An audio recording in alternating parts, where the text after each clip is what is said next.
Hello, Mech fans. This is Duncan Fisher. Hold on firmly to your mana potions, fireballs, and familiars, because you are tuning in to your regularly scheduled episode of the First Circuit Podcast.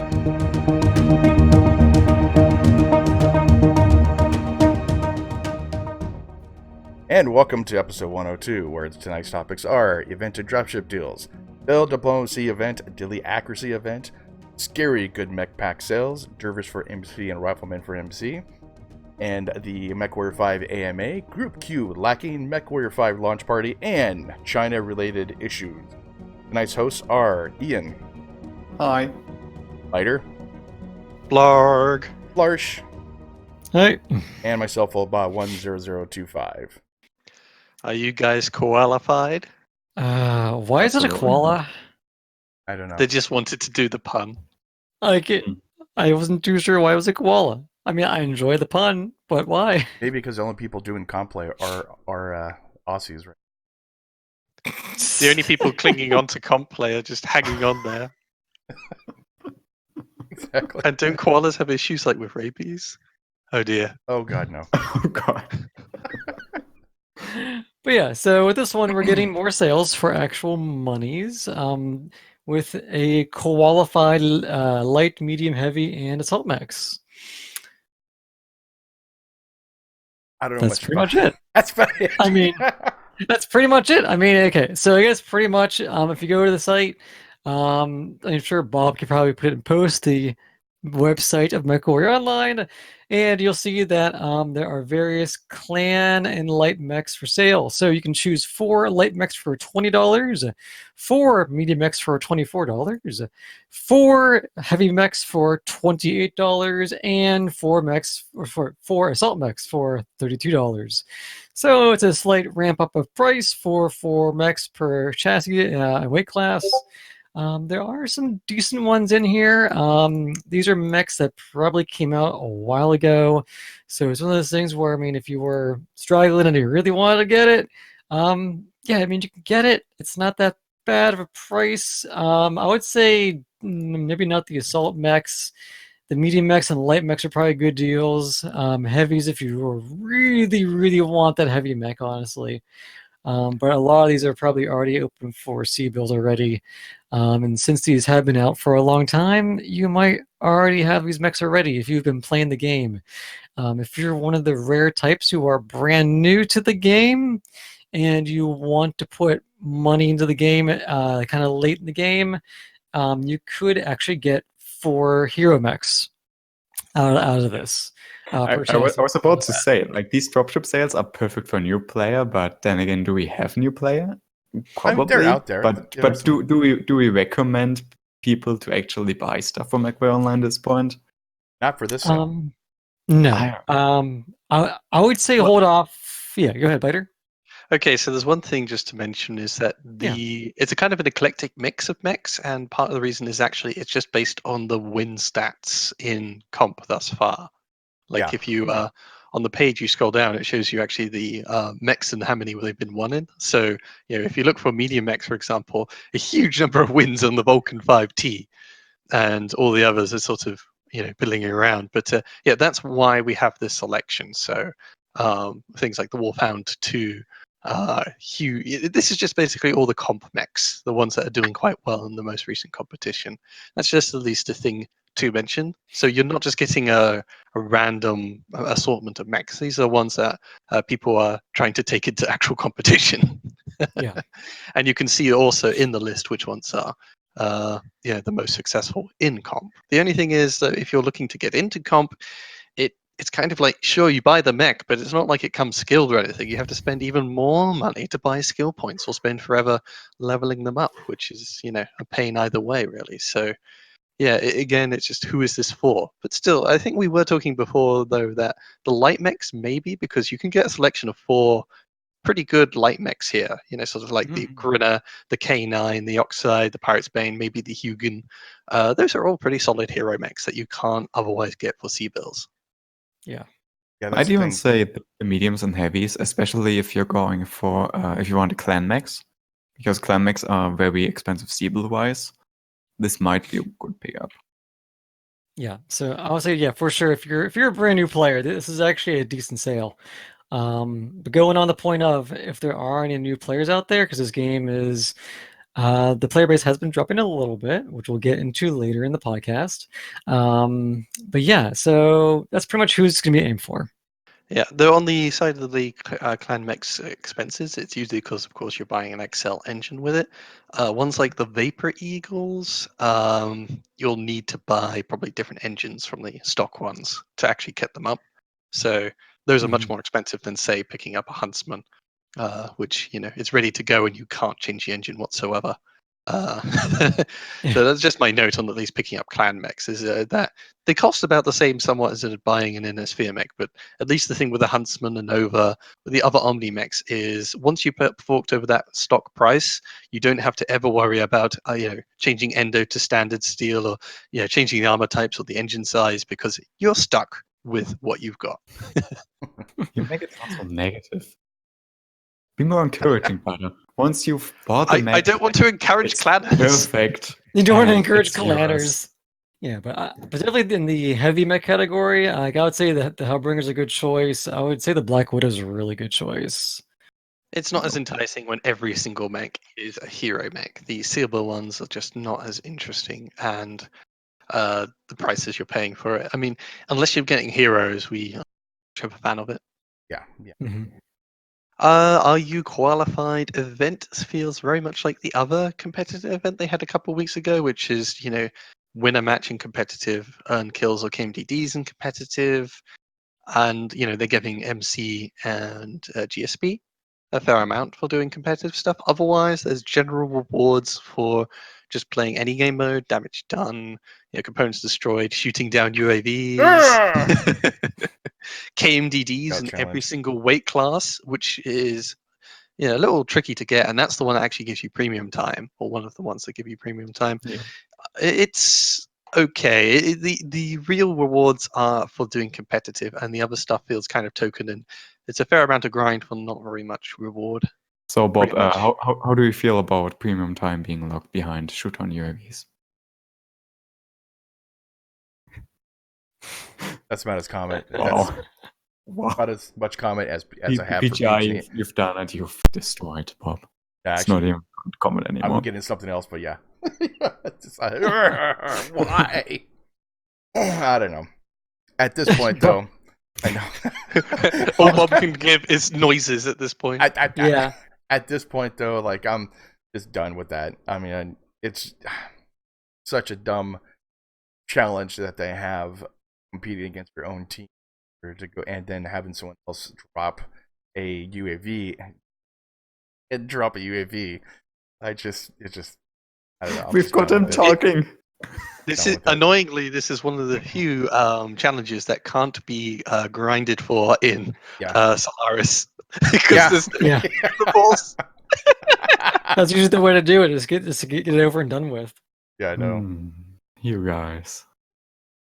All right, so the event at the time of the podcast is going to be up for another 7 days. So if you're listening to this, you still got a week to do it, and the dropship sales are going on for another couple of weeks. So if you're interested in anything, you still have time. Yeah. That's not the case for all of the other stuff we haven't covered the past weeks. Yeah, So, we All right. So since we're talking about events, perhaps just go into previous week's events. Shall we do the Deadly Accurate one? Did anyone do Deadly Accurate? I did. event? I actually completed some of those, and it was hard for a Innisphere only account because I had to just use my clan mechs that I appropriated through getting them for free or what have you, and so that was really hard to do because I had to put a LB20 on a mech and just my damage and not be a good person. So that's what I had to go do just to get that done. But then after a while, though, I said screw it, and I'm just like, I'm not gonna deal with this. Not even time anymore, because I spend more getting the LB20 than I actually got in actually doing the event itself, because you only get 1 million. So I spent 1.2 million just to get the gun itself. I don't know. Yeah, despite the theme being about using different weapon systems, all the event stuff about using, use Innisphere LB20, Clan LB20, in his ER large lasers, etc., etc. The rewards are really underwhelming. I just don't really care about getting like I've got a huge stockpile of SRM6s that in fact sometimes from time to time I sell. So I don't really care adding one to the pile. So really the only thing to care about were at the end, which is like accumulate 5,000 match score to get 100 MC.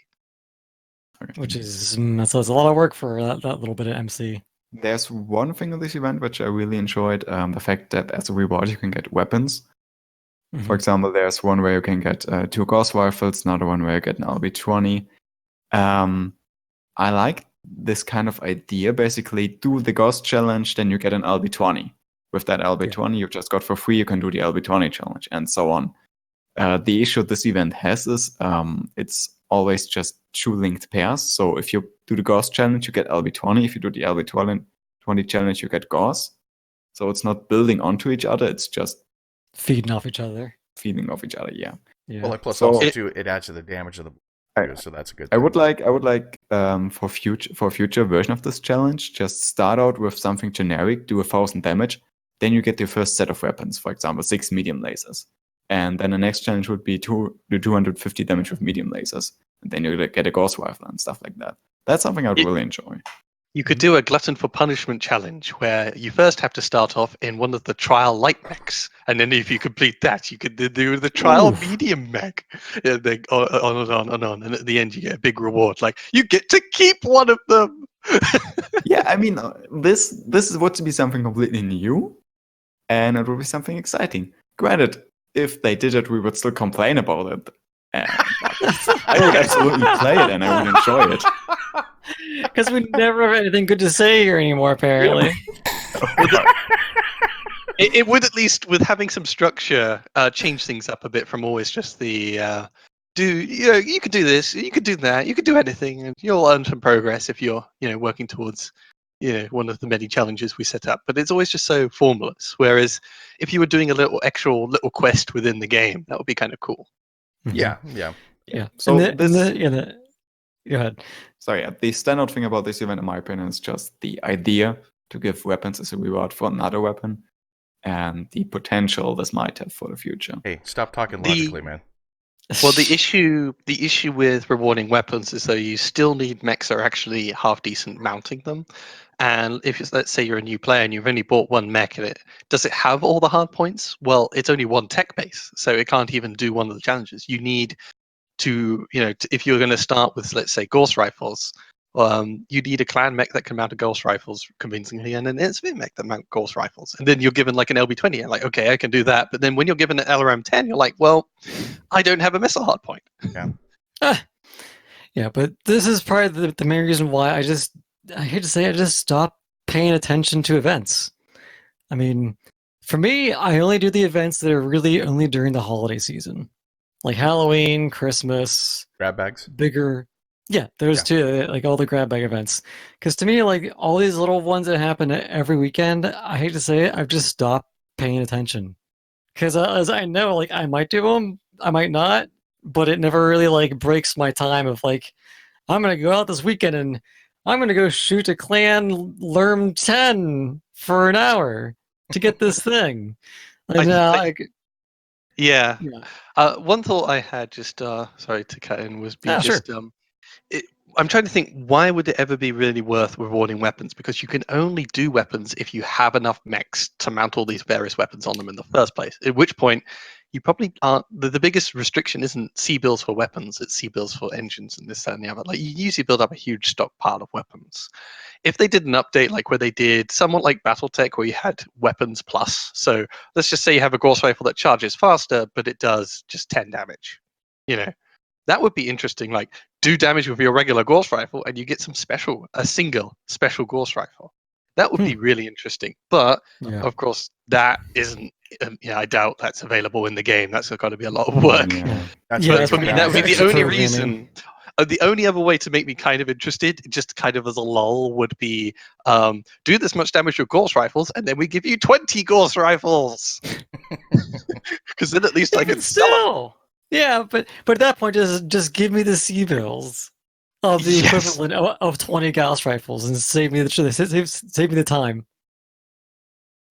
Yeah. I just like the mental image of being given a whole stack of Gauss rifles for some It's a reason. whole You could have pallet of Gauss rifles. Just you can name it a stack of weapons or something. 1,000 Yeah. NS4 single heat sinks. Or 1,000 SRM2 of Artemis. Oh, that would be such a troll event, though. Just one day, they sort of the vault has been unlocked, and it's just like instead of paying us, a million C bills, they pay us just in Innisphere heat sinks, single or heat sinks. Even better, pay us in SRM2s of Artemis because those are even more useless than. Oh yes, Yeah. They take up more space and just pointless high tech event. Do X Yes. amount of damage of SRM2s with Artemis, and you get thousands of them. Okay. All right, So and yeah, then rather what- underwhelming event. Deadly Yeah. accurate. and then we had the failed diplomacy event. Yep, Mhm. failed diplomacy event, fairly straightforward. Do a bunch of stuff in different Innisphere and clan mechs. You get some GSP, Seaworlds, MC. It wasn't a bad event. Its main issue was the fact that it was linked to certain mechs. But Mhm. yeah, Mhm. nothing really to call home A fair about. number of these mechs were less popular, or ones you don't see so often, like the Firestarter and the Raven. You do see around; it just doesn't last very long. Yeah. So it's pretty. One issue I had with this event, like I do like the format, just play a bit in each of the mechs, but unlike what they've done in previous events, where they sort of scale what you have to do. So with light mechs, they usually make you do X number of assists, like 20 assists and a couple KMDDs. Whereas if you're going in assault mech, you need to get like 10 KMDDs and only like 10 assists. 5 In this KMDDs way, and a Raven? No, sorry. Yeah, Not gonna that's happen. rough. 5 KMDDs in every single mech, which is much more troublesome for the smaller mechs, which aren't doing as much relative damage. Maybe I you think might have- wow. a lot of the people still playing do often have these mechs. That's not always a problem. The thing is just not a lot of people always want to necessarily jump into their Zeus. Yeah, so the main thing about this event, which was noteworthy, was the fact that you saw a bunch of really weird mechs and really weird builds during those couple days. Yes. Yeah. Remember the LRM Atlas we faced so many times? The don't know Yox's how- KMDDs. How do people get the idea to take an Atlas and put 3 LRM-10 on it? Why? It's kind of crazy that like you still see it like every once in a while. Yeah. At least Yeah. do it properly and put like triple LM15 on there, but not triple 10. And then you It's wonder just- where all the ammo's at. Like, does it go surplus of ammo in one torso? Yeah. Maybe that explains why it blows up so quickly. Probably. Probably so. So yeah. That Yeah, was I the think best I agree with Lars. The issue with these events is just they've always taken this slapdash approach where you have to fulfill a whole very long checklist, and it means you always have to sort of get a journey planner out to figure out what you need to do to get all the rewards. I much prefer the ones where it's just just play the game and you get extra rewards. That's kind of why we like the grab bag events. Just play the game and you get rewards. That's really simple and easy. And as I sort of mentioned earlier, I think it would be cool if you had a bit more of a story or something going on, like more sequential events to the challenges. Mhm. That way, you follow a structure. Because as it is now, it's just play a bit, play in your Firestarter, play in your Raven. Then once you're done with that, play at the Blackjack. You just go through the list. It's really mundane. Well, also too, like you're sitting there and you're playing a faction event, and Larch brought up a really nice picture of one of the planets that had no information whatsoever. Nothing. No, you're fighting on planet 0 basically. And so everyone really doesn't have a wanting to play faction play. Faction play has a kind of like a stigma, like right now, especially with a lot of the players out there, and so it's like, okay, just I don't want to do that, and so they go up things. But yeah, with no map actually giving any information, anything, the faction play is broken. What's to do these events anymore, especially for faction play stuff? This failed diplomacy thing was for all modes. It's had a theme for faction play stuff, but I didn't think you had to necessarily jump. But it still Yeah, has you didn't like have to go in. yeah, you don't have to go in. Don't get me wrong, but it's like as soon as they hear faction, instantly my mind just goes, whatever, I'll go over there. That's just me though, but I don't know. I have no desire to play faction play like anymore. I was a little confused. Like, okay, this is the failed diplomacy event. What happened? What diplomacy failed? Yeah. Is there law? Well, Where? I think that's the thing too, is that sometimes for events or new mechs, they would usually put like a little like story blurb to kind of like make you feel like that there was a more like immersive like world to all of this. But I mean, I don't know a lot of lore. Like I said, like what failed? I mean, I failed to play the event, but what was the failed diplomacy? I have no idea. Exactly. Yeah. So, But anyway, I Oh, think I it's see. kind of Because yeah. conflicts are in two phases, where clan versus clan, and then IS versus IS. yeah. So Mhm. that's why they're doing it. It's like, oh, hey, we can change up which factions are fighting each other. We're going to do it that way. So it's always, an even playing field if you've got clan versus clan, IS versus IS. But yeah, that means you have to get even more of a journey planner for just Mhm. playing faction play than you used to. And I got to play scouting, so I didn't even plan for it. Yeah. See. So, but I think we've kind of gone over events a whole lot. So, I mean, Yeah. I think we've kind of talked about it until it's dead and dead to everything. So, I know the last other thing we had on here was Dervish for MC and Rifleman for Yeah. C-Bills. I actually Okay. thought it was a scary pack. Oh yeah, right. Scary good mech pack sale. I skipped Yeah, over that. nothing too excited. 30% reduced price for a bunch of Innisphere and Clan mech packs. The only thing that was special about this for me was the fact I've noticed the old mastery bundles still exist. Remember those times when you needed 3 mechs in order to master? Yeah. Right. Yeah, Three. Yeah.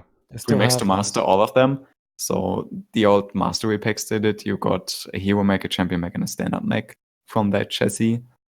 And I was surprised to still exist. Mhm. Well, yeah. I mean, come on.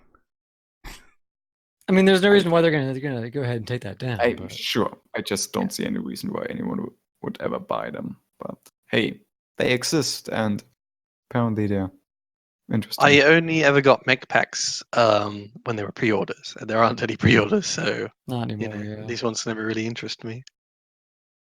Like, Yeah. well, Okay. again, I think these only really go towards new players if they want to like fill up Yeah. their mech base quickly. Well, you get That's pretty extra much mech why they're base, here. but yeah. Yeah, we know what I mean. Yeah. So Okay, Yeah. but yeah, Okay. onto, as you mentioned earlier, the Dervish for MC, but more importantly, Rifleman 2C for seatbelts. yeah, well, it's because they fixed the. Sorry, their dog is just running through the house here. No, but didn't they fix the like armor and structure on that? They changed the hitboxes. Yeah, I the hitbox think on that. so. Yeah. They haven't given it any quirks or anything, but it's Okay. supposedly it's going to take less to the center torso all the time. Yeah. And that was from the hat, right?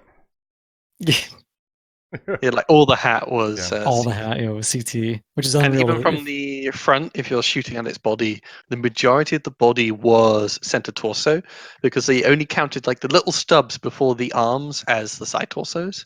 Yeah, I'm exaggerating a bit, but that's to give you a mental image that the majority of it was CT originally, which is why the thing got called out all the time. And it's a mech which has to stare at its targets to do damage, usually. Mhm. Yeah. And even if it torso twisted, its arms got blown off, and then people just shot at CT anyway. Yeah.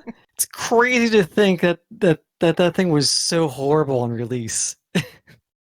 And it was broken for so long. They didn't fix it in the Yeah. next patch, like people talked about. I mean, that's the same sad issue for the Marauder 2, which got patched at the same time, I think. So Mhm. it was actually had the dorsal fin problem for even longer than the Rifleman 2C, but they've just been so busy they didn't, balance their new mechs that were coming out. Have you guys Yeah, tried well, the Dervish though? not really. It's A little. pretty damn good. I tried Is a it little good? bit, but I think the Trebuchet is a little bit better though. Yeah, A little. Yeah. A lot better. A lot better. oh, come on. It's got jump jets. Jump jets are amazing. Well, so does I the like it a Trebuchet. lot. Yeah, Trebuchet's jump jets are more efficient. It's like a copy of a Trebuchet, basically, but it looks different. Well, which I one mean, looks better? I would have to go with the tread bucket. I'm quite a fan of the tread bucket. Yeah. They're both beautiful. They both shoot missiles, basically. I So like both of them. The Dervish has a lot of competition in the 55 tonner range. It has mildly good agility, better than the bottom of the barrel ones, which are like I think the Griffin and Kintaro. However, it has nothing on the Mask Wolverine, or just Wolverines in general. If you want an agile 55 tonner which has missiles, the Wolverine is pretty decent. I did not. There was not much special about the Dervish. It's another missile 55 tonner. There's so much competition out there, and it's kind of underquirked compared to the other ones. A lot of the others have much better survival quirks and or weapon quirks that really help make them stand out. Like if you want a durable 55 tonner, you get your Kintaro, you get your Bushwhacker. If you want agile and durable and weapon quirks, you got your Wolverine, just flying around, masking around, throwing missiles like crazy. And there's classics like the Griffin, which I feel much more comfortable with its shield arms. Yeah, and the Griffin with the ECM as well. Oh yeah, much better competition for that. That's the one I go for. Yeah, I mean, just wait for the. It's available. Yeah, it's only available for MC right now. So if you've been waiting, just wait a bit more, and it will come out for C-bills. As for the Rifleman 2C, I know we talked about its hitboxes, how it didn't do fare too well, but the Rifleman 2C also had the issue of coming out competing with a lot of very good 65 tonner clan mechs like the Hellbringer and the Ebon Jaguar, both of which, of course, are well, they've been fairly strong contenders in the game for quite some time. And the Rifleman, it is a battle mech, but it is stuck with a low engine cap typically, which means it goes fairly slow. Assault mech speeds. It had the issue with its said it also hitbox, and even without those hitbox issues, it still is a squishy clan mech that people know to fire back at. Its arms are very big, so if you ever try and torso twist, you're usually going to lose the majority of your firepower. It is, however, still clan tech. It is with a small engine, so you can put a lot of firepower into the thing. So, yeah, if people don't shoot back at you, you could do a lot of damage in the Rifleman 2C, and it can be worth its C-bills. However, if I were going to take a mech that could do a lot of damage without being fired back at, I would take something with ECM and Hellbringer shaped. Yeah. Yeah, same here. So a summoner? That's close. They've got basically the same legs. They kind of do. Yeah. Okay. All right, so I think we can probably move on to the bigger chunk of topics. So Mechwarrior 5 AMA came out a few days ago, and they released it onto YouTube. And I think they had about 2 different time frames. So they released both times they did the AMA. So we had a lot of like the same questions overlapping between both of them. So who here listened to the AMA? I did. It was okay. I think that Russ. I mean, thank God I wasn't drunk and driving home, so that's good. That's a good point. And basically, it was informational. Some things basically we could actually stream, which is nice. That's one thing that's really would have pissed me off a lot, and pretty much would have you not saying, okay, well, screw you, I'm gonna no. But it did get pushed back 3 weeks, so it's on November 26th when you get the beta. But the beta is not going to be the beta; it's just going to be some scenarios that pop out there. I think like 3 to 6 or something like that. I forget like which one it is. So they're going to have some different. You could take a Lance MX and go off and shoot things. It might get boring after probably about 10 or 15 games, so just watch out for that. But it's like 2 weeks, like 2 to 3 weeks before the normal one comes out. It's about 2 weeks from the actual date of release, yeah. So it's 2 weeks, and then during that 2 weeks, he is planning to do a crap ton of marketing compared to what we want to have. Because it just little bits of marketing here and there, guerrilla marketing, and then get into the like period. He wants to just wait to the weeks because how was it? It was he wanted to have butter not spread throughout the whole thing, but a big chunk of butter on his bread, like in 2 weeks before or something like that. Okay, let me just chime in here. The actual quote from Russ. I haven't listened to it myself, so I am relying on secondhand sources. But apparently, the actual quote from Russ is he didn't want to spread the marketing as thin as butter, which I found absolutely hilarious because I'm usually a fan of spreading butter fairly thin. I don't like it too thick.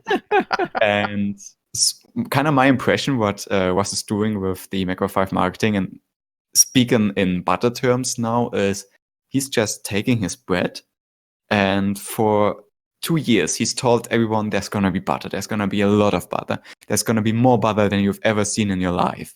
And now he's trying to deliver on that promise and just taking that giant chunk of butter, putting it all on that tiny piece of bread, and telling people, here, do you like it? Eat it, eat it. But at this point, people are not really that interested anymore in butter because they've been promised for years and found something else.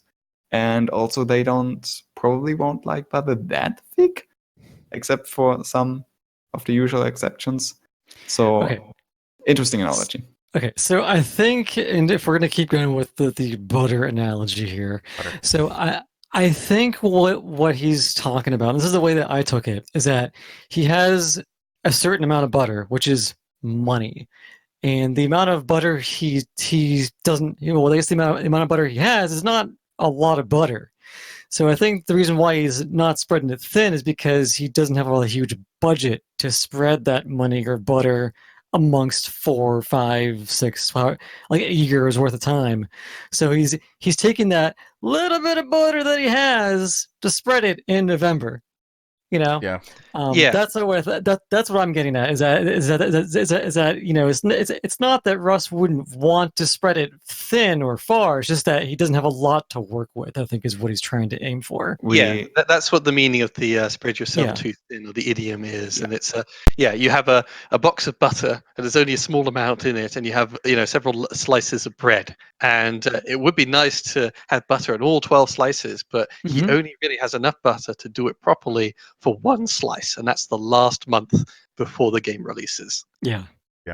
Still though, what Bob kind of said in kind of different terms, what would have been better in my opinion is to take that piece of butter that he does have, and according to the AMA, it's 5 times more what Mechwarrior Online had, or 10 times. It's something like that. It's a lot higher than what Mechwarrior Online had, and I remember Mechwarrior Online didn't have a lot, so it's probably still not all that much butter. But if you force people to eat, let's say, 20 slices of bread, and you've only got the butter for maybe 1.5 slices, if you do it properly.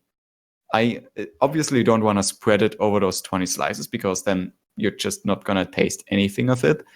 But also it would have been nice to take maybe every second slice and do one bite with proper butter, just so people would be interested in butter and could enjoy the taste and look forward to the last slide, which would be properly buttered down. Lars, we are really hard on this.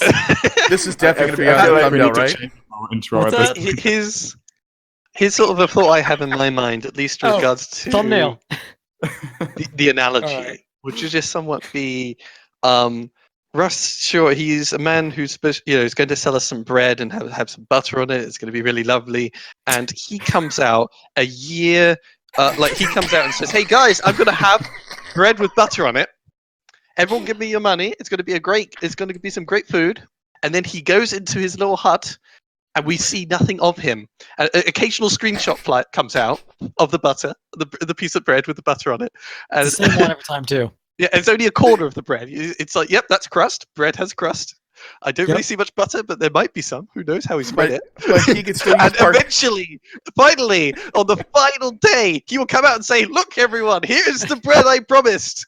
And that is the problem, that we are just sitting in the dark. There's just a hut with we just handed the money in, and we're not hearing anything from them. It's not a matter of necessarily them advertising or spending big money. It's just a matter of communication. At least it's been my complaint. Just simply tell us about the game you're making. Just talking about the game, giving us details and getting us excited along. If you have passion for the game, you should be able to spread that passion, and that spread it like butter. Spread. but he could still use parquet. So parquet is not butter, but you could still spread it around. Oh right? my freaking god!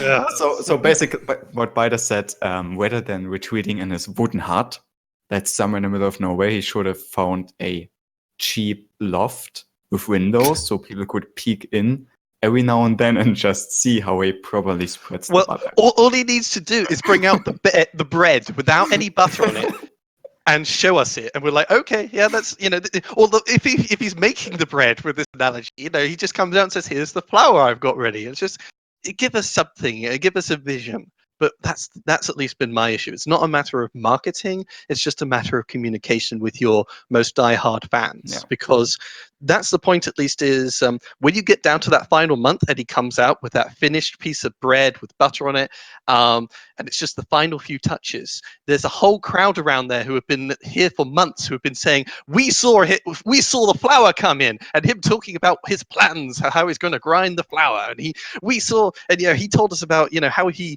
is going to do all the bake the bread and do this and that and the other. So your most diehard fans are interested in how the bread is made, and they have not been very open about that. And that's the big issue for me, isn't that they haven't been putting advertisements out there, just communicating with us how the bread is being made.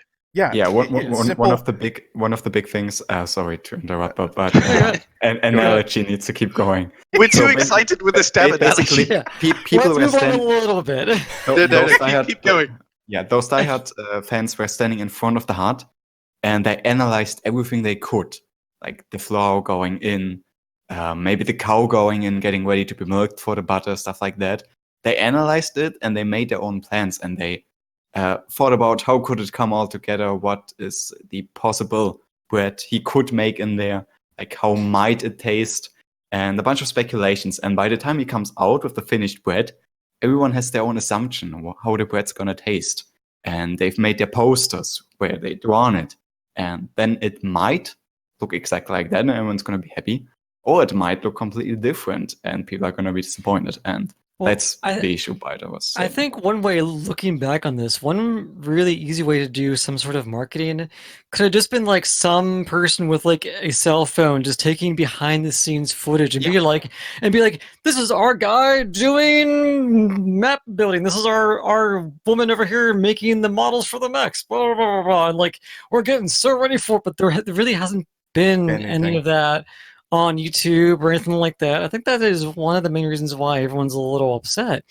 Is it that there is the lack of communication.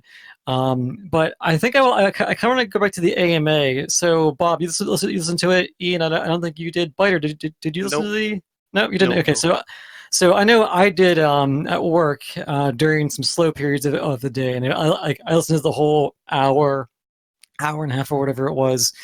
And what I got out of it is that it's going to sound maybe a little bit off from what you guys are saying, but I feel like he was almost more willing to answer some questions than past AMAs possibly. Is that Ross even said that that basically he said his thing is that he feels like he has to answer every single question that comes about. Until people tell him don't answer all of them. There's some bad questions and you're gonna like dig yourself a hole. But I think one of the things is that we did come out in the end with it is that he does want to do one more AMA before the game comes out. He did discuss that he wants to have an AMA solely for just the modding community. Yeah. For those who are interested in modding, he wants to do an AMA solely just to that. One other good question that was answered was about how many mechs are going to be in the game, because that's been a whole other question that people have been wanting to know. He said that there was roughly, I think, 50 or so mechs, but he didn't really say which ones or how many variants of one type of mech there will be. But I think there's going to be about 50 mechs, give or take, in the game. Besides that, there really wasn't a lot of new information except that it's going to be peer-to-peer. There is no like Mechwarrior online server that you're logging into. It's just you and 3 other friends. Is already info we knew. Yeah, which is what we already knew. So there really wasn't a whole lot of new answers except maybe that now we know that there might be some modding out there. Russ has not commented on modding because he's not familiar with modding or how much modding can be done. So he didn't want to give out false information. Hence why he wants to do a whole other AMA with just a modding community. And then the topic of there will be about 50 or so mechs, but we don't know what there will be. Also in that there will be no infantry. Yeah. In the game, it's only going to be mechs and vehicles and VTOLs. Yeah. And there's that. So I still want to use a PPC on him, man. Yeah, I wanted to shoot a PPC at infantry. Another thing that was mentioned during the AMA is the fact that they're not sharing their vehicle models with HBS. With HBS. They're their own models. Yeah, damn shame, especially since it could have saved them a fair bit of money. Mm-hmm. And regarding could have saved time. Yeah, regarding the number of mechs, one thing he said a couple months ago in an AMA was something about 30 mech chassis and 500-ish variants. So a giant amount of variants for 500 variants chassis. It's a lot. So if Flash is now saying 50 mech chassis, I would expect a upscale amount of variants for that. So at least 10 per. Now, I just want to go on the point that Lars said, just like you're talking about, a guy behind the scenes. That's all you need. Every game company has this. Every game that comes out has, hey, look at this guy building the model for this, and anything, doesn't matter like what it is, and it doesn't really take much to upload that, even to your Twitter page, even to YouTube and stuff like that. It takes maybe 10 or 15 minutes to go put this thing together and like edit it out and go put it out there. It's just something that can entice people. It costs almost nothing to do except for maybe some time, I guess, your employee. But I think Russ is really worried about his ROI, which is return on investment, on the money that he's spending for the different marketing terms that he's doing. Now they are going through with a different company for them to go market some stuff, different company to actually make all the videos and everything. So who knows what's going to happen. But, well, I think he mentioned it was the same company that did Mechwarrior Online advertising, which that gives me some. Yeah, I see Ian's face right now. Makes me worry a little bit, only because there was not much marketing for Mechwarrior Online either, even for that. Yeah. I think there's somewhat. I think, as I said before, at least the ideal model is using harebrained schemes. And their BattleTech game. So they released the Kickstarter. They ask everyone to share on social media sites. They use public buzz, and they have very glitzy visuals to help get people interested. And when the game is actually in development, every couple of months, they come onto a stream and they just give us a glimpse of what they put together. So they sort of say, "Hey guys, here's the Argo, and we're just going to show you what we've got for the Argo screen." At some point they say, "Hey, look guys, this is how the battles are." And they're just going to play a little bit of the battles and this, that, and the other. And I think that's sort of what I feel. This isn't. It does take some time and investment to get that done, but it's a little bit more than basically these AMAs, where you just turn up and you boot your the game that you have, your current build of the game, or an archived version from a week ago or whatever. Yeah. And you just run it and show people how the game is panning out, and you do that every month or two, and that helps keep your most diehard fans invested, and they can follow along the journey of how the game is panning out. And when it comes to the final release, then you're putting all your advertisements out there, letting everybody know that your game exists. But the great thing with BattleTech and Harebrained Schemes was that they had kept a core audience around with them who were following them on this journey by giving them little glimpses into the game, into their development, into the studio. Yeah, Cyberpunk 2077 does the same thing. Yeah, and I think what the big difference between BattleTech and Mechwarrior 5 is that BattleTech was, funded by patrons and Patreon. Oh no, it was Kickstarter. And I feel like whenever you do like a Kickstarter, you want to keep your investors interested in what you're doing.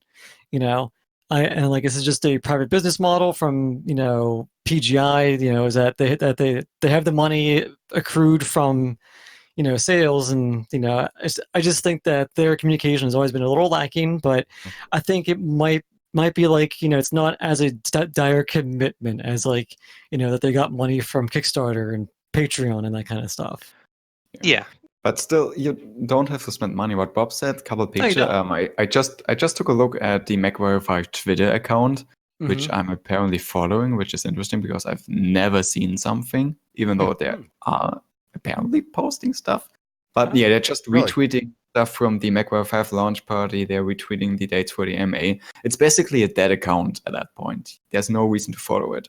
Yeah. But just It's give maybe 2 or 3 of your employees that you really trust. Give those guys access to Twitter on their phones and have them post every couple of days just a random picture, like, and Yeah, say, just this is something. John. This is John. He's working on the Zeus right now. Post. I Nothing think more. That's gonna take 20 seconds a day. Yeah, these Nothing. are just you all don't animations. need necessarily to keep people engaged every day with No, harebrained no, no. schemes. Yeah, It's no. every couple of weeks, and it's just you boot up a version of whatever version of the game you have, and just show people what you've got. And the thing is with Mechwarrior 5, they have sort of done things like there was that time on some what was it? They have done some interviews, and they have actually released. There was that time when we were going through all that footage that they uploaded, where we had the guy who couldn't really actually even play the Oh. game. Yeah. The funny thing with that was, I mean, it was good actually we were really happy to see that footage because we had nothing else at that point. So it was really good to see how the game was panning out. But they also overdid it in a way, in my opinion, with those videos, because it wasn't just one video showing off all the how the game plays. It was like 5 of the exact same video of this guy in 5 different mechs, more or less, failing to recognize ranges or different weapon types, or that his arms aim from a different place from his torso, etc., etc. And I felt like it actually did the game a little bit of a disservice. Whereas if you had just one video, one glimpse at an incomplete game and an incompetent player, that you can overlook more easily, and you don't see the flaws. Unlike when you see 5 videos, an hour worth of some guy stumbling around in the big arena. Yeah, they just, just like we said, spread your butter out just a little bit. You just got to take a little chunk of your big chunk, little tiny chunk of your big chunk, and go spread it out on a couple pieces of bread. That way people keep interested. It doesn't really take much. Take photos, even take a photo of the front. Hey, this is PGI headquarters. Boom. This is PGI front desk. Here's Marcy at the front desk. Get people engaged, get the hype up there. And because, I would have to disagree a little bit about that. Like, the Mechwarrior 5 Discord does have weekly screenshots which show, sometimes we see new mechs that have never appeared on there. We see visuals of the game and somewhat how it's panning but that's out. only But for honestly, the people already purchased it, though. You Oh, want yeah, it, yeah. You want it for the Yes, people that hasn't purchased it. Post it somewhere else. But Yeah, post it for somewhere me, else. at least, I think the main thing that generates hype is just actually the actual game. Well, yeah, and that's yeah. why you boot up the game and show it rather than showing snippets or just your front desk. Your front desk isn't going to get. That's just hyped. examples, basically. Okay, don't take it literally. You just, here's Bob who's working on the Zeus, and give a little picture of the Zeus model, like in a frame issue of like just the wireframe or something like that. It doesn't matter like what it is, as long as you have something that the people know that you're working on something, instead of like, hey, we took a lot of money from Epic and we're not going to tell you what we're doing with it, type thing. And then brings in speculation, brings in all the different other things that like people are saying about PGI and plus Epic right now. A simple one, like at least when you're talking about working on the Zeus, it's just like, instead of just being flat screenshots, I know there's somebody in PGI who's actually good at those. If you had someone just, you record a GIF, you can upload GIFs to Discord. Yeah, perfect. Have Perfect. the Zeus walk past and just sort of like, what's that? Whoop, whoop, whoop, whoop, whoop, and the Zeus walks past. Yeah. Something simple. Just anything. It doesn't really matter like what it is. It doesn't take much to do guerrilla marketing like that. Now, for the bigger push during the 2 weeks, yeah, that's you go on YouTube, Twitter, you're gonna have ads and all that kind of stuff. That's completely different. That's a marketing push, just like Borderlands 3 did, and they did a genius freaking ads for that, and I loved them. They were really good. And any other, plus any other like AAA title does really good ads like that. And since Mechwarrior Line or Mechwarrior 5 is a AA title and not a AAA title, has a niche market, you want to get as much exposure as possible, no matter what it is.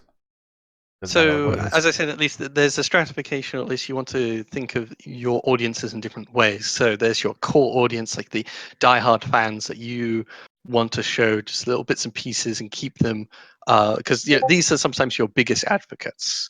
And then there's your mainstream market that you are going to sell your advertisements to. They're going to see it on YouTube in the corner and whatnot, and just go, "Ooh, what's that?" But as far as I think, since they're a smaller studio, that mainstream audience, you only really want to bother the last month, because there's no point stringing them along for a long period of time. They don't have the budget for that, and for that, I totally agree with Russ. As for their more core audience, they have plenty of people still playing Mechwarrior Online after years. There's a very diehard community out there who really like the gameplay that they have to provide. And as for them, I feel like they, as ever, haven't necessarily done the best job of keeping a core audience. And your core audience isn't about showing the most slick advertising. It's about just keeping them invested in your development, your company, your story, basically. Okay, so so we got the marketing aspect there. So let's go to launch party real quick. 8 hours for launch party, and yes, 8 hours for launch party at the free drinks, soda water open bar, which is kind of nice for the tickets. I think they're what, $45 or $50 or something like that. No, I think they're even cheaper than that. I think they're about $25. Okay, $25. Yeah, okay, they're actually really cheap. Yeah, actually, that's for $25 for open bar. Hell, man, if I was living near there, I'll just go there just for that day. I mean, if I lived in that area, I would just go to it. What I find interesting about the launch party is the fact that they are making this really cheap. Yeah, $25. They are certainly losing money on this, and I would assume they're losing a fair bit of money on this party, which is weird to me again, because Was is saying they've only got a very small amount of butter, but now they're taking a fairly big amount of this butter and just throwing it onto this one event, which invites 100 people, I think, and plus cater too. I mean, that's $25 for open bar, free food. Damn, that's a good price. This is going to be expensive, and it's only going to affect a very small number of people. Granted, those people are allowed to post social media pictures and stuff, so it is some kind of social media marketing. Yeah, but most likely those 100 people are not going to have the following to make it an effective marketing. And so, I think comparing it to Mech, it's obviously a replacement for MechCon. With MechCon, they're actually putting on the competitive stuff. They have the big screens in the background. Like, there's a lot more technical stuff involved. And if you cut all of that and just have a dinner party, you might actually be saving money, because you're not having to hire all that expensive equipment, all the tech people, and all the people involved in streaming, this, that, and the other. And catering, there was already catering before. Yeah, that was only for the VIP guys, though. So catering for VIP guys, obviously that'd be bigger scale for the party, and there was also stuff you could purchase at MechCon, like there's a little stall. I think I don't hear much mention of them having the other, like Harebrained Schemes or Catalyst Game Labs there. No, it's only them. It was talked in the AMA. They are not doing a whole lot for this. It's basically just a large meet and greet.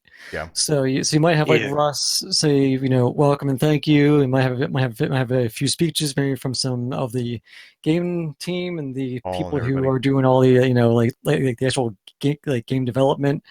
I would just I think he said that there might be like a pod or two. Yeah, that's the funny thing. I'm saying they saved money on technical stuff, but they are having single player demos of Mechwarrior 5, and also they're bringing back the super pods, which of course come with their own associated costs.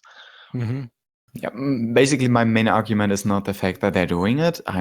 I like this. I'm looking forward to people posting stuff from this party. My main thing is, why would they make it so cheap that they're losing this much money? I remember MechCon tickets were fairly expensive. I know PDXCon tickets are crazy expensive. And like marketing, you still, a lot of times you might lose money.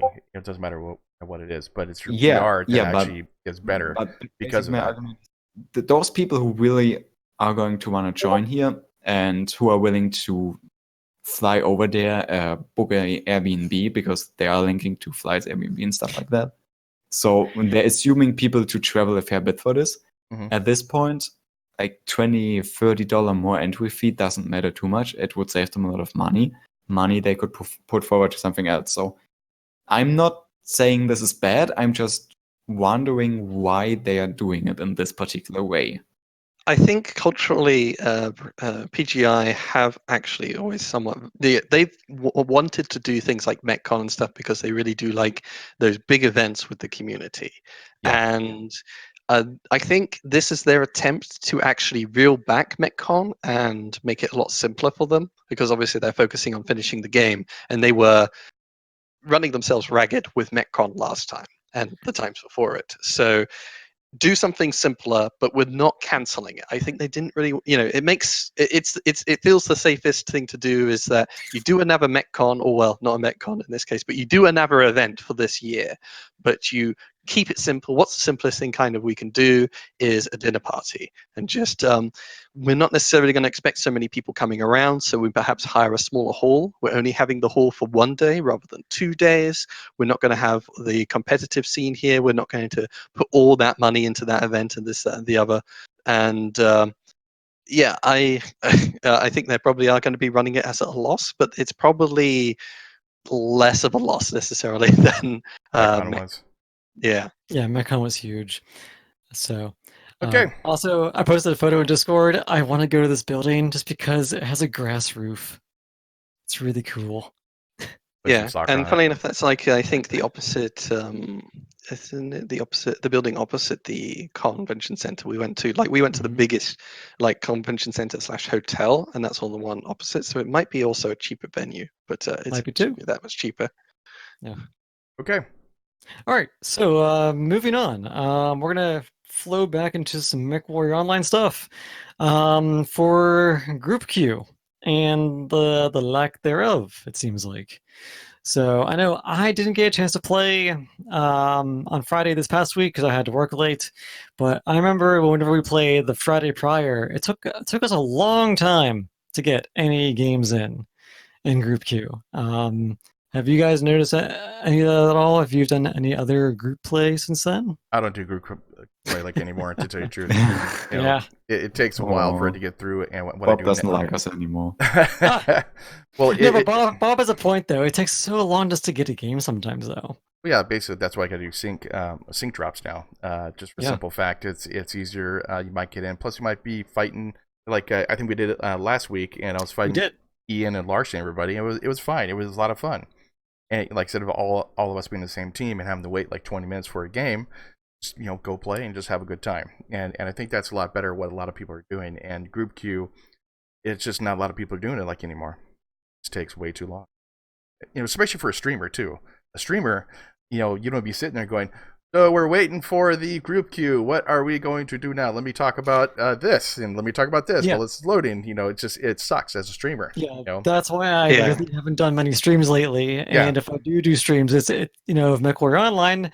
Sorry, Discord group. I'm probably gonna go back to doing solo streams. Well, like or just do we'll it. do Yeah, sync drops. yeah. Sync drops are really Yeah. Yeah, easy. let's do sync drops. Yeah, let's do sync drops, and hopefully we can get some stuff. But Yeah, definitely. I think, unfortunately, as the player base dwindles, it's hard to have so many separate different buckets. And the thing also is, particularly with group queue, it's very awkward trying to fill. It's that mathematical problem where you have, different containers with different amounts of water, and you're trying to make sure you never overfill a container, and you're trying to fill them up exactly. So you can only have, a group of 8 and 4, or a group of 8 and 2 and 2. But if you have a group of 8 and a group of 3, there's not a group of 1 that you can pull in because you can't pull from solo queue, etc., etc. So it's just really hard to get.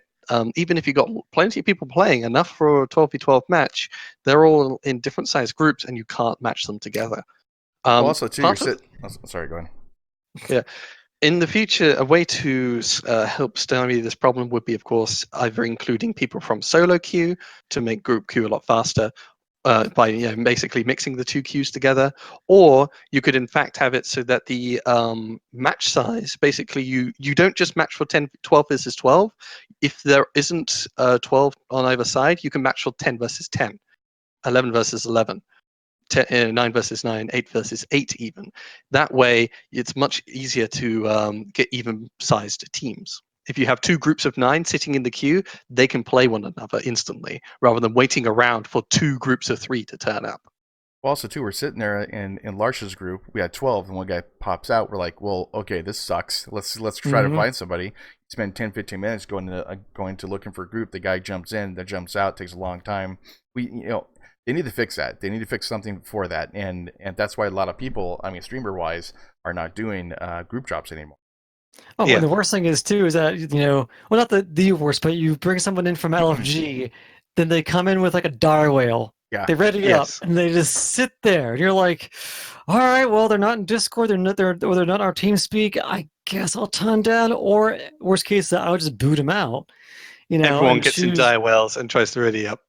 Yeah, exactly. And then of course too, I mean, LFG, you're gonna get 3 or 4 people from LFG.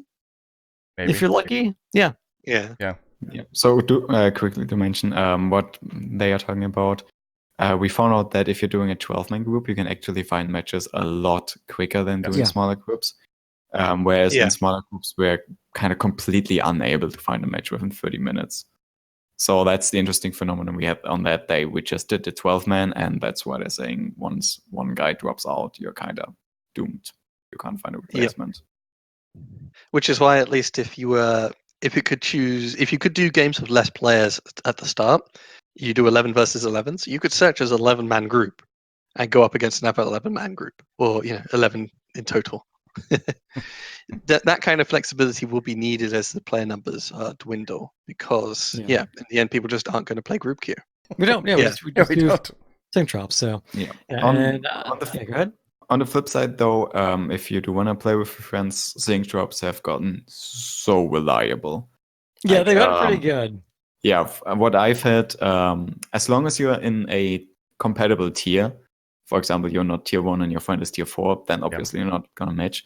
But as long as you're in a compatible tier, I've had I'd say 90% success rate in the past couple of weeks. You can at least go in the same match, though, to maximize it. If you have like 4 friends, one of you goes in light, one in a medium, one in a heavy assault, and that way you have a nice spread tonnage. If you're all in assaults, you're likely to have 2 and 2. Mm-hmm. Yeah, but even that would be better than just playing alone. Waiting forever in group queue. And being sad because you're alone and don't have any friends. Is this something we should know, Ian? Yeah. No, I'm fine. No? Okay. Okay, so group Q lacking. Group Q lacking, so bad. Back to your corner. Okay, next is China. What are we going to talk about China. You know where we could get new players? China! Oh, we're going to get banned now. I mean... At this point, none of us are ever going to have a vacation in China anymore. I mean, the only thing I want to see is a Great Wall. That's the only thing I really want to see in China. Yeah, that's about that you can see from the outside. That I can see from space, so it's good. Yeah. Okay. You just have to become an astronaut. That's easy. Yeah. So to quickly iterate what's happened and what we were discussing in private earlier, if you weren't following the news, Blizzard had an event where one of the players were from Hong Kong and held up a sign, "Liberate Hong Kong," which, as you may or may not know, is currently in protests and kind of occupied by China. He put on a mask and said pro Hong Kong slogan.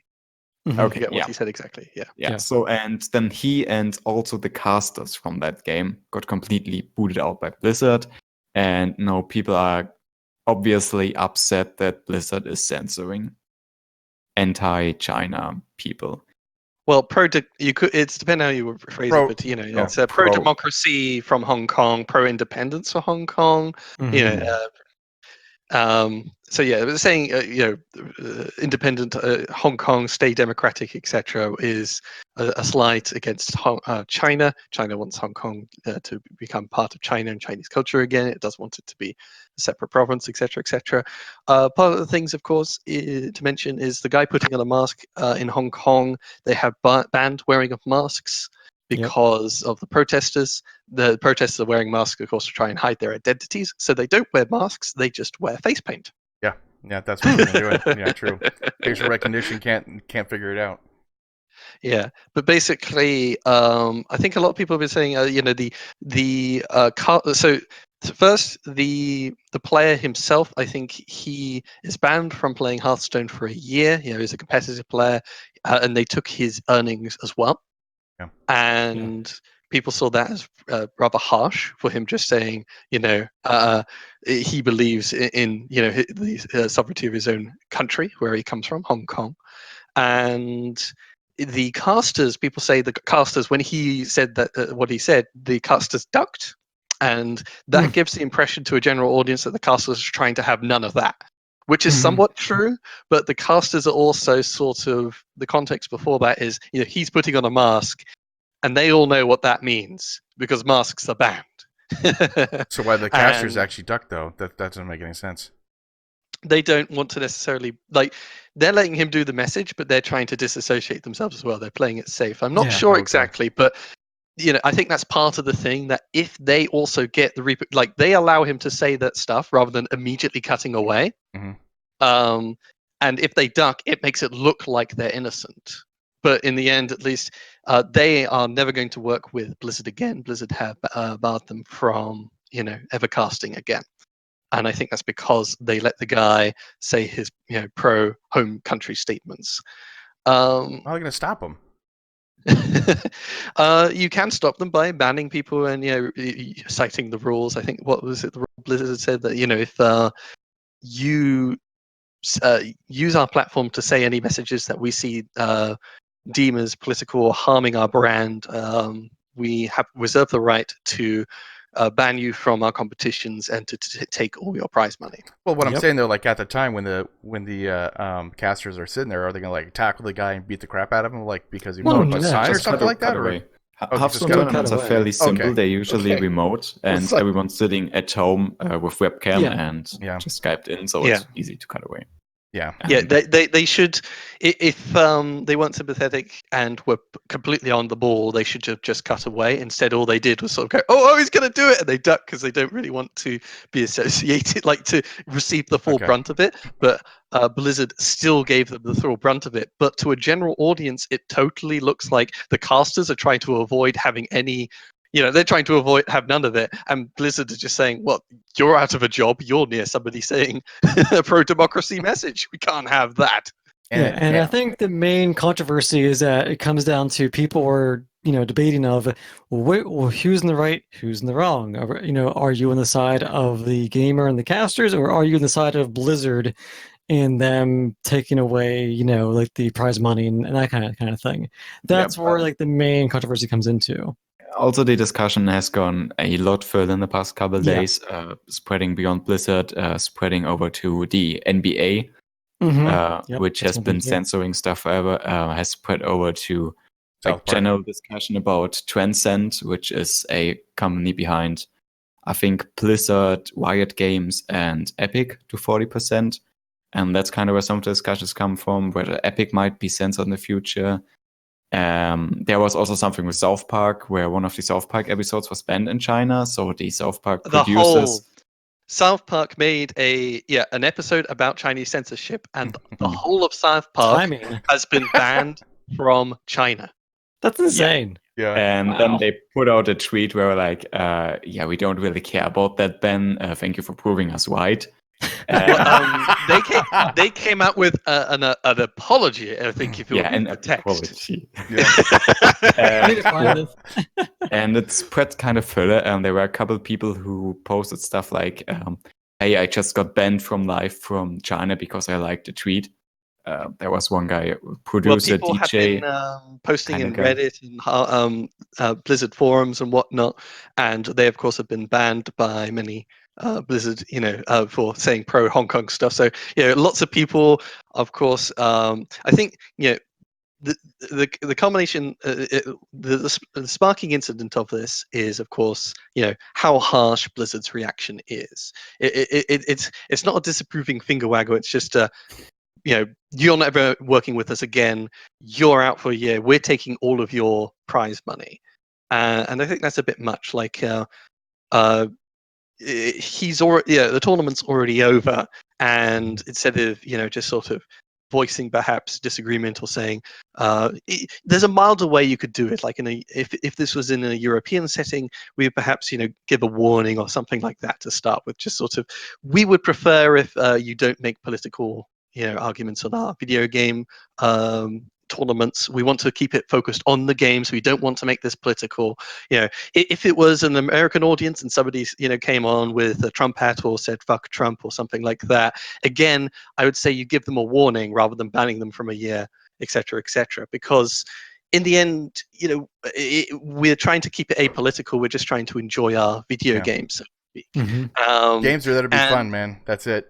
They're not fair for politics. They're not there It's for very anything hard else. because you get politics mixed into everything these days. It's just very hard to keep them separated. It seems. I just want to watch a movie and enjoy myself. Yeah. I just want to be taken away for 2 hours. That's all I want. I don't care about politics. I don't care about anything else. I just want to enjoy my damn movie and just have fun watching it and just escape for 2 hours. And then once politics gets involved, it's like, yeah, which I think one of the interesting things though is that I believe that guy actually got reimbursed if not, I think maybe partially for his winnings after all the backlash. Yeah. Well, the backlash was people like.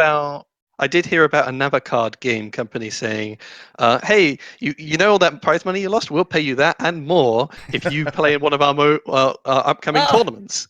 Marketing right there, man. Because for him, at least, his Hearthstone career is over. Yeah. And he took the decision that, I'm going to forfeit the prize money. I'm going to forfeit my career, at least in being a competitive player on Hearthstone and with Blizzard games in general, for, this stance that I believe in, because at least in the Eastern Hemisphere, donning a mask and saying, free Hong Kong, power to the people, kind of a slogan is, more important to him than all that money. And I think, that's his choice to make. Yeah. And at least in the West, that is why we're very sympathetic with him. We're very sympathetic with Hong Kong, China themselves, with their censorship, with how they're treating the Uyghur Muslims, with the June 4th incident. June 4th incident. We're not such a fan of the harsher parts of Japan, of China, not Japan. And that's why at least we're quite sympathetic towards this. And I think that's why at least, lots of people on, it's a great time to start talking about Hong Kong in Blizzard forums. They're exploded to talk about Hong Kong. It's very interesting. Yeah, and actually, so I see that his ban has been gone from a year to 6 months. So they even brought down the ban as well for him being on their site. Also, I'm just going through Twitter here, and I guess for BlizzCon, this is kind of off topic a little bit, but there's actually a section circled here says prohibited cosplays. What? So, and Biter, and I think I already know where this is going. Anyone wearing Winnie the Pooh outfits will not be permitted to this year's BlizzCon. What? Hold on. Woo! I'm old. So exciting. Winnie the Pooh. Winnie the Pooh. Okay, why? Yes. Okay, it's really simple, Bob. Yeah, apparently, people are saying the Chinese Prime Minister looks like Winnie the Pooh. And that association is obviously banned in China. So people were like, okay, everyone's going to go to BlizzCon as Winnie the Pooh. Yeah. And it's kind of, I don't think we want to dive too deep into politics in this podcast. No. We like to keep it neutral. But just to quickly tell what the plans are now, I think Mei, one of the Overwatch characters from Blizzard, has become kind of a symbol for the Hong Kong resistance. So I'm assuming there are going to be a lot of Mei cosplays. And I'm kind of curious if Blizzard has the balls to ban Mei cosplays. That's going to be so, okay, so, trying to touch the politics a teeny bit, but not put my whole foot into it, or whole foot in mouth. Well, it's just a question of the what kind of trolling is going to go on at BlizzCon. Will people remember and still be active at that time? And who on they're going to do all these competitions, and people if they're going to do AMAs again, if you remember Diablo or Mortal, just people's asking, hey, is this a joke? Season April's Fool. No, actually, I'll take how to make the situation much worse for China for 100, Bob. Yeah, basically, you do this kind of stuff, and you do you start banning things. You can't do this. It's like, guess what? People are going to do this in a free market society like we have. They're going to go to they'll just stand outside as a big gigantic Winnie the Pooh costume contest like outside BlizzCon just to make the point. Basically they'll do this kind of stuff. And so like they'll be outside in costumes. Yeah. How to make it worse for China? Basically, ban it. Well, this is how it's going to make it worse in a free society. I mean, come on. You dress as Piglet and look very distressed, and people ask why, and you're like, I can't find Winnie the Pooh. They took him. They took him to the re-education camps and harvested his organs. Oh my god, dude. They could do like other characters because oh god, man. there's so much, and it just opens the floodgates. It opens the floodgates against China for this to happen, and it makes the whole situation worse. I mean, oh god, it's kind of amazing, honestly. It is. It kind of is. So I'm looking forward to November 1st, which is when BlizzCon starts, and just see what happens there. Yeah. So there's things to look forward to. I don't think we can speculate too much of what's going to happen, but definitely look forward to that. Yeah. And just other things on BlizzCon, I think there was a caster who said, I can't agree with Blizzard's actions, so I therefore am not going to attend BlizzCon. I think outside at Blizzard's offices, there's been a protest by the employees themselves. They've been standing outside in protest. People brought particular prominence to a statue of an orc, from Warcraft, which has placards around the outside of it, giving the company's values, and people papered over the values about valuing a global community and everyone's having a chance to speak. Oh god, yeah. Because of course those aren't allowed in Blizzard anymore. Yeah. Yeah. So maybe to go kind of back to the thing is, the main reason we mentioned this was obviously because it started a giant discussion, and I welcome everyone who listens to this podcast to take part of this discussion. As long as you keep it civil, obviously. Yeah, please, guys. And people are speculating whether this might affect Epic in some way. Even on the Mechwarrior Online Reddit, there were some people speculating whether this might affect Mechwarrior 5, Mechwarrior Online, and so on. And it's just something to keep an eye out the next couple of weeks and see how this develops. Well, I mean, Winnie the Pooh mech mods might be a thing. But, realistically, there were people asking whether they would boycott Epic even more than they already do. Yeah. Okay, so because Blizzard is in this huge furore with people canceling their accounts. In fact, Blizzard changed how you have to cancel your accounts. So in the United States, you have to give things like your actual personal ID to verify to cancel your account. Made it worse. Yeah, that's the best thing. If you're scared of Chinese censorship, then just give your account to your nearby Blizzard employee. They shall make sure you will be never seen again. Epic made a jab at Blizzard saying, we're never going to do that kind of censorship. And people sort of went, would you, Epic? You've done kind of shitty things in the past as well, and you are also owned like 40% by Tencent by Chinese companies who have a vested interest in these kind of things. So, with Mechwarrior 5 being Epic exclusive at least for a year, they will be on a platform owned partly by a Chinese company and maybe subject to Chinese censorship. For the most part, censorship from China will. In many games, like I think if you think Rainbow Six Siege, for example, they ban, or at least they're not so fond of things like blood or sexualized content. But you don't have that in Mechwarrior Online. It's not really that kind of. It's not filled with Mechwarrior 5 isn't going to have a lot of sexualized content or blood and gore. There's not even infantry to stomp on.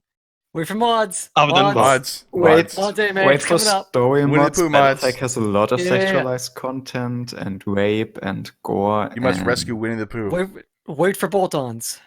Oh god. Oh god. Okay, so that's China and Winnie the Pooh. So yes, look it up. Look it up, guys. we'll have links. I'll try to give as many links as possible for what I can find about Winnie the Pooh and Chinese guy. So, yes. So, thank you for watching the First Circuit Podcast, episode 102. Tonight's hosts are Ian. Bye-bye. Larsh. All right, see ya. And Biter. Blarg. And myself, Oldbot 10025. And remember to enjoy your butter. Yes, enjoy the butter. See you guys later.